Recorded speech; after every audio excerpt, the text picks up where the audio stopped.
Take this overboard now.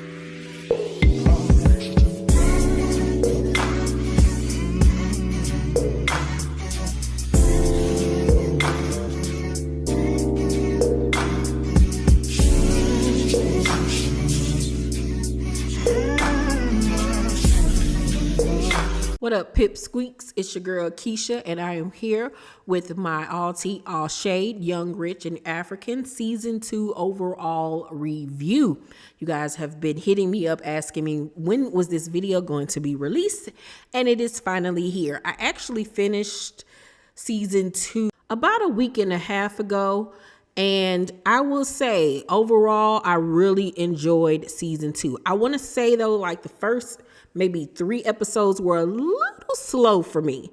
But after that, it picked up. And once the storylines really got going, it got good. And I love the way this season ended up playing out. So I'm going to break down each cast member's storyline and what I think about what happened this season, what were my favorite moments, my least favorite moments, all of that stuff. Let's get into it. First, we're going to start off with these two, Kaylee and Naked, a Rubik's Cube head self. So basically this season, their storyline was the fact that, you know, I felt like she wanted to move forward in a relationship. She wanted to get married. He act like he was going to propose to her, act like he was planning for it. They end up going on a hike. And I forgot who said it to him, but they was like, you should go ahead and do it right now. So he gets down on one knee and proposes to her, says this beautiful speech, but then doesn't have a ring. And so after that, she's like, well, was that a real proposal or not? Because I ain't got no ring. So am I even supposed to take this seriously? Like, what's going on? And then at the end of the season, he surprises her with, you know, rose petals everywhere, a love sign, this beautiful atmosphere, food and candle lights and all of that, and gives her a box with a key in it, talking about they moving in together. Girl, I would have threw that key at him and hoped that it cracked him in that big skull of his, because who you playing with? How you gonna go from a proposal to giving me a key? You are wasting my time with your big head self. He looked like that one little thing off of SpongeBob, the little blue thing. Is it Squidward? I don't know. But that head, you would think that he would have more sense than that. And she just a giddy and giggling and crying and stuff. I'm like, you fool. You fool, you. I just cannot. Like, he gets on my nerves. Kaylee, you better stop letting that man waste all of your good years while you sitting up here waiting on him to make up his mind. You better make up your own mind and chuck him up the deuce and go home and be with somebody else that actually knows what they want. Okay? Then we have newcomer to the show, Lewis. He's a former Big Brother star. He's a model. He has a lot going for himself. Handsome guy. Based on his little promo on the show, I thought he was going to come in and be like, you know, some eye candy, just be, you know, real self-assured and a little cocky. And we got total opposite from him. Like, he was such a little wimp. He got all them muscles for nothing. He had his eye on the newcomer on the show, Fontana, and was trying his luck with her, but baby, he was just way too soft for her and any other woman. And he kept on talking about how he want a family and how he want to have a baby, and nobody could understand why this man kept on stressing the fact that he wanted a baby so much and by himself to be a single dad, until he broke down the fact that he basically was excommunicated from his family because he had sex on television when he was on Big Brother. And his family basically disowned him, and he has not spoken or seen his family in years, which is very sad. Nobody should have to go through that. And I don't understand how religion is supposed to be about love and forgiveness and this, that, and the third, but certain religions will denounce family members and never speak to them again. Like, that's craziness. But I just didn't like the way every time somebody said something to him, he got to crying and complaining and letting folks go off on him and stuff. And it's just like, dude, man up. Like, why are you letting everybody walk all over you? Like, stand up for yourself. Get a backbone. What is going on? Like, yeah, I just wanted somebody to burp him, get the milk from behind his ears, because it was just like a waste of chocolate and muscles. It's like, what are you over there doing? Speaking of newcomer Fontana, I really liked her being a new addition to the show. She brought more of American vibe to the show because she was born in the States, but you know, her family and stuff is tied to Africa and everything. She's now an artist over there. I liked her style, the way that she dressed. It was something going on with the teeth and mouth, upper lip equation that was kind of throwing me off a little bit. But other than that, cute girl, you know, wigs was nice, all of that good stuff. Because, you know, them wigs over there in Africa be something else. I'm just going to keep it a buck. They don't know how to lay wigs over there to save your life. It's like only a few times some of the girls' wigs was, you know, decent. But anywho, so as soon as Diamond, my boo thing, saw her, he was immediately on her because she got body for days, okay? So as soon as she went over to his house for the first time, you know, he threw a couple of little sweet nothings at her and basically hit. Like, hit it and did like he did last season, went away on tour for half the season and then came back at the very end, child. And she was trying to play it like she wasn't pressed, like she got dudes for days, like she ain't just all about Diamond. But it was obvious that she was in her fifis and that she really liked him. Because, you know, she was trying to act like she was impressed, but she kept on getting into it with Zari, which is a whole nother conversation because Zari be starting stuff with people. But you could tell she was in her feelings and really liked him.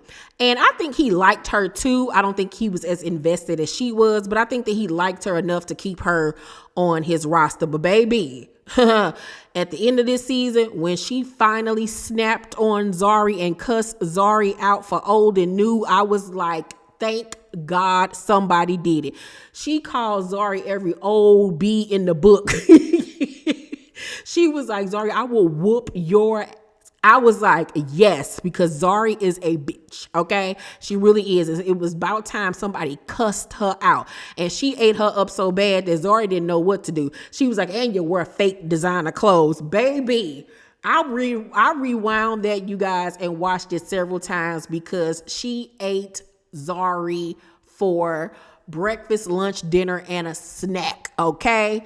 Can't wait to see more of Fontana season 3 because I know they're going to get a season 3. Now let's get into Zari this season because I was totally confused. We start the season off with her and Andil, I hope I'm not pronouncing his name incorrectly. They still liked each other. She still liked him and wanted to talk to him, but once he and Diamond came face to face and had a conversation about Diamond feeling some type of way about him coming for his baby mama and trying to have a relationship with her, he decided to back off of her, okay? And you could tell she was disappointed in that, and that he was low-key disappointed because he liked her and they had chemistry. But then halfway through the season, when Zari was getting into it with Fontana, she up her mentioning how she married to some little young dude. And I was like, well, when you get married? Like, what is going on here? I did not know when she got married, who she got married to, how did that happen? I was so confused. But apparently he's supposed to be younger than her. I don't know what's going on with Zari. But Zari is very territorial when it comes to Diamond. She like to start stuff with the new girls that he, you know, like or whatever. And she likes to throw up in their face, you know, how that's her baby daddy and he ain't gonna never leave her alone, how he gonna always want her, this, that, and the third, or whatever the case may be. And I do believe what she says because it's obvious that Diamond still has feelings for her, and he is very respectful when he's around her and, you know, whoever he's talking to, because he don't want to disrespect her. But if you supposed to be so not pressed about Diamond, you sure don't act like it, girl. You really do not act like it. Like, you be all up on Diamond, ping, okay? Just how you want to date other people and he not feel no way, then you need to give him the same respect. Now, Zari got a mouth on her, and I was so happy, like I said, that Fontana went off on her because she needed it. She needed it because that mouth is slick, okay? Last season when her and Annie got into it, their argument was good, but Annie didn't get her good enough. You know, it was a bunch of yelling going on. But this season when her and Fontana got into it, baby Fontana laid it down, honey, and she made sure she was heard. But I like Zari being like almost like the villain of the show. She's a very pretty girl or whatever, but her attitude is just stank. Stank, stank, stank, stank, stank. She need to get that together because somebody gonna snatch that wig. She keep on playing with folks. Nadia returned season 2, but to be honest with you, she didn't really have a storyline this season. She just kind of like got mixed in here and there with other people and what they had going on. Her and Diamond don't talk to each other anymore. She didn't have any type of feelings about him and Fontana messing around or anything like that. She actually was like, go on ahead, girl, do your thug thizzle. You know what I'm saying? But other than that, she really didn't have much going on this season. I thought her outfits and hair looked a lot better than they did season 1. But I really can't remember anything else that Nadia did this season outside of when she was questioning Louis about, what was she questioning that man about? It was something. I remember when they was at that dinner table and she was questioning Louis and they were trying to make her be quiet and stop questioning folks. But I was like, let that girl be. Let her do her job and be quiet. Okay? But like I said, really Nadia didn't really have much going on this season, but I still like her on the show. We also this season got newcomer Banang, who I found out is like a major celebrity over in Africa. She is widely known. I actually started following her on Instagram and her YouTube channel. She's gorgeous, simply stunning. And so, they hyped her up like to be the next big thing. I was so excited about her. And she came into the season and her and Kanye didn't really get along. They don't really care for each other for real, for real. She kind of got like a cold reception from everybody. The only people that she really got along with were Nadia and Fontana. I don't think her and Annie had any problems either, but the girls weren't really checking for her for real. And she ended up getting into it with Louis because Louis came into the season saying that years ago he threw this event and Banang was the guest star of the thing. And when she got to where the event was, her hotel situation wasn't correct. She was upset and ended up leaving. She didn't remember any of this. And so she felt like he was clout chasing. They end up getting into it and, she was getting loud with him and he was acting like he was about to cry child. And she ended up going off on him. And then next thing you know, she left the show. I'm like, what? You left the show over that? And I was like, that's whack. Like, over that? Like, I was so stunned that she left the show mid-season over something that wasn't even that crazy of a argument or anything. Like, you went off on him. You know what I'm saying? I felt like she was doing team too much because I believed Louis with what he said. And I believe, if I'm not mistaken, he even came with receipts on Twitter. So I just felt like it was like, boo, tomato, tomato. Like, did you not know what you were signing up for? So I don't know if she gonna come back next season or what, but I just felt like it was whack that she left. Season 1, I really liked Endow. I really did. I thought he was the voice of reason. I thought he was clean cut, professional, guy next door type of vibe. You know what I'm saying? He had like that boyish charm about him. Then you go into season 2. We started off, like I said, with him still having feelings for Zari. But then, after he and Diamond sat down and Diamond basically was like, you being disrespectful by trying to talk to my baby mama, he cut things off. Then next thing you know, he's saying that he still has feelings for one of his baby mama. He got 2 baby mamas. And the second baby mama is the one that he was saying he had feelings for still. And her name is Seba. Gorgeous, beautiful girl. He's saying how, she's like his best friend and, they have unfinished business, this, that, and the third. But then as soon as his first baby mama, Rosette, find out that he still got feelings for Seba, she then lays the hammer down talking about she always thought that they would give it another try. And all of a sudden, he don't want to be with Seba anymore. And he tells her that he don't feel like they should try again. And Rosette came to him saying that she got feelings for him. So I guess he about to see what's going on with that. Baby, he is a F boy. A F boy. And like, ain't nobody got time to be sitting up here playing with you. I hope Seba going on about her life, baby, and find her somebody else that's actually fine, because she is gorgeous. And I'm like, he didn't pull two baddies. And actually, Seba and Rosette looked like they could be sisters. That was what was crazy. Like, it was hard to almost tell them apart. The only difference is Seba is a little skinnier than Rosette. You know what I'm saying? But they don't get along with each other. They were friends at one point, but Seba said that, you know, she kind of switched up on her. Well, Rosette switched up on her once again and was kind of being disrespectful, asking Andil to come over to the house to fix this and fix that. And she had a man at home. Like, why you asking my nigga to come do stuff for you when you got a man? Y'all over with. So I just didn't like the way he was playing around with, honestly, both of them, but especially Seba. And she handled it really well when he broke things off, because I liked the way she played it. She was like, what do you want to do? She was not going to give him no answer until he said what he wanted to say. And she was going to go with however the water ran. Like, she was not going to put her feelings out there to be embarrassed. And I'm like, girl, ain't nobody got time to be playing with him up here looking like Annie. Speaking of Annie and innocence, this season, she came into the season not wanting to focus on her marriage because she got railed last season for all of his infidelities. You know, people was going in on her on Twitter and social media saying she need to leave him and how stupid she was. And she says that, you know, her and Tubaba, Innocence, whatever his name is, child, are in a better place. They're doing really good. She's happy and everything. But the rumor was that he had a baby on the way by somebody else. Now, that was never cleared up this season, child. They kind of skated across that. But the big storyline with Annie this season is that her and her BFF Swanky had fell out. She was trying to make it seem like she didn't understand why they fell out. All she knew was that they were planning an event together, and then the next thing she know, he went and did the event with somebody else, well, by himself, and didn't even ask her to come to the event. She ended up seeing it on social media.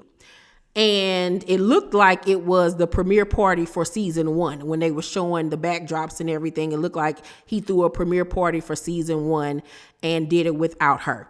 Now, she's saying that she don't understand why he was mad at her. But we find out via Swanky, let's get into him. Swanky in the beginning of the season is playing real coy about why they fell out. He kept on saying, I'm not going to say it. I'm not going to say it until I'm ready. When he finally says it, come to find out that he was on a phone call with somebody that they mutually knew. The person clicked over, called Annie, and Annie didn't know he was on the phone, like some shit back from when we was kids, and was talking crazy about Swanky, okay? And he overheard the whole entire conversation, and he said he was so hurt by it, and that's why he fell off of her. So he had every right to be upset. Like, why are you talking bad about me to people? We supposed to be real close friends, and, you know, you talking crazy about me. And he didn't expect that from Annie. None of us did. Considering how close they were. You know, he's a very stylish dude. He's a stylist, this, that, and the third. And it just cracked me up that every scene with Swanky and him entering the room, he had a whole runway walk. And then they slowed it down, which made it even more extra, child. But he ends up confronting Annie. Annie gaslighted him the whole entire conversation. And I'm like, girl, you caught, girl, you caught. And instead of just saying, I'm sorry, she was like, why can't we just get over this? Let's not worry about the past. Let's just move forward. And he was like, okay, girl. All right.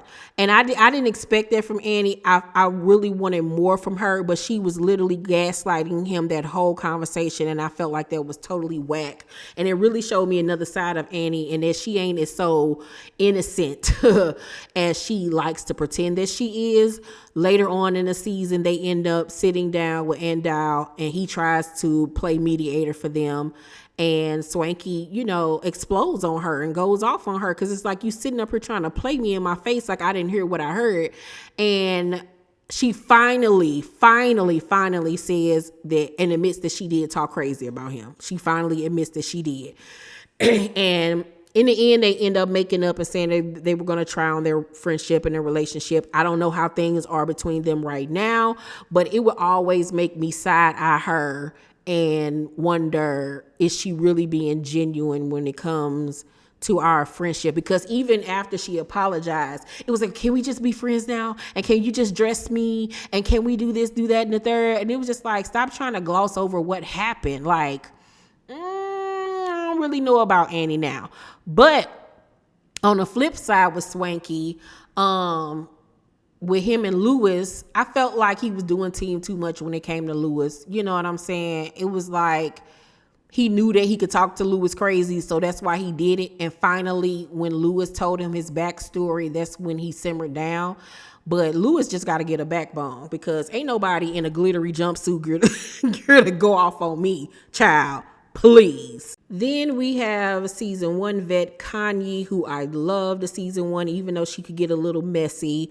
And season 1 and season 2, I kept on wondering and saying to myself, is she bleaching her skin? Come to find out, she is. And Kanye, please stop. Please stop. You're starting to look like you got jaundice. Stop. Your melanin was so beautiful on you. Like, you look crazy. Like, this doesn't make you look light-skinned. It makes you look sickly, okay? And you're such a beautiful woman. Like, what's going on? I was shocked that this season she didn't show the fact that her daughter had that baby. Like, what happened to that? Like, why we didn't see the fact that your daughter had a baby? Like, we really didn't see anything about her personal life this season like we did last season. Like, what happened to her little boo thing? I know she's still with him, but we didn't get to see him this season. Basically, Kanye this season was playing like the bone collector pretty much. Like, she was putting herself in other people's stuff, you know, and running back and with information and trying to get people to resolve certain issues, and then pointing stuff out in front of groups, you know, and pointing people out and stuff. So she was just playing like the shit stirrer of the season, pretty much. That's what she gave this season. But herself, she didn't have a storyline. So I need for her to come back next season with a storyline. Let's get into the real deal, honey, about your daughter, about your man, like what's going on. And can you please stop with this bleaching, girl? Because this is not that deal. And lastly, we got my baby daddy, my boo thing, Diamond. Yes, he's so dang on sexy. Like, season 1, I was just looking at him like, he funny looking, but he got swag. Like, he got it, and he's Americanized, even though he still stays true to his African roots. Like, oh my God, he can get it. I get Diamond son. You know what I'm saying? I just wouldn't fall for none of his BS. But I ended up last season going on his social media, and I was just scrolling through his posts, and I saw a post of him in the States, and he was like hanging out with like Busta Rhymes and some other people in the industry, big wigs, and like he fit right in. Like, he's that dude out here in the streets. Like, the American rappers mess with him. Like, he that dude. Like, he literally do be escorted by like police officers and stuff when he goes and does his tours. Like, he's a big name over there. You know what I'm saying? I want to see if he gonna be able to blow up in the States or whatever, especially since African music has really gained popularity over here within the last few years. But, you know, Diamond just being Diamond. You know, he see a big booty girl, he own it. He's on it. He gonna show up for the first 2 episodes, and then he gonna disappear, and then he gonna come back for the last 2 episodes. When